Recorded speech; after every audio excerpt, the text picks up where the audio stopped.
Hello, কে বলছেন? আপনি আমায় চিনবেন না ম্যাডাম। কে আপনি? আমি সেই ড্রাইভার যে আপনার জীবনটাকে সাজিয়ে দিতে অক্লান্ত পরিশ্রম করে ওই মহাসড়কে মৃত্যুর সাথে যুদ্ধ করেছে। ও আচ্ছা, আপনি চিনতে পেরেছেন তাহলে? আমি তো ভাবছি চিনবেনই না। ফোন দিয়েছেন কেন? আমি ফোন রাখলাম। কয়েকটা কথা বলার জন্য ফোন দিয়েছি, একটু দাঁড়ান। আমি অপরিচিত কারোর সাথে কথা বলি না। সত্যি কথা বলতে কলিজার সাথে মিশে থাকা মানুষগুলোই না খুব তাড়াতাড়ি অপরিচিত হয়ে যায়।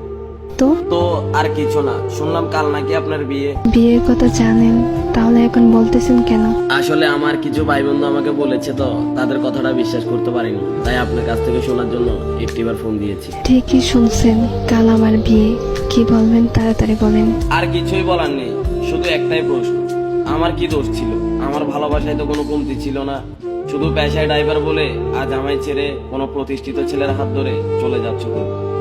তোমার কি ওই কথাটা মনে আছে? কি কথা? তোমায় না বলেছিলাম আমি পেশায় ড্রাইভার বলে কোনো একদিন আমায় ছেড়ে কোনো এক প্রতিষ্ঠিত ছেলের হাত ধরে চলে যাবা? সেদিন তুমি বলেছিলে কখনোই না। দেখছো, আজ আমার কথাটাই সত্যি হয়ে গেল। আরো বলেছিলাম যেদিন তুমি আমায় ছেড়ে চলে যাবা সেদিন ইচ্ছে করে পায়ের ব্রেকটা মিস করে এই দুনিয়াটা ছেড়ে দেবো, আর না হয় বেঁচে থাকলে জিন্দা লাশের মতো বেঁচে থাকবো। দেখেন, শুধু শুধু পাগলামি করেন না প্লিজ। আজ আমি সত্যিই ব্যর্থ।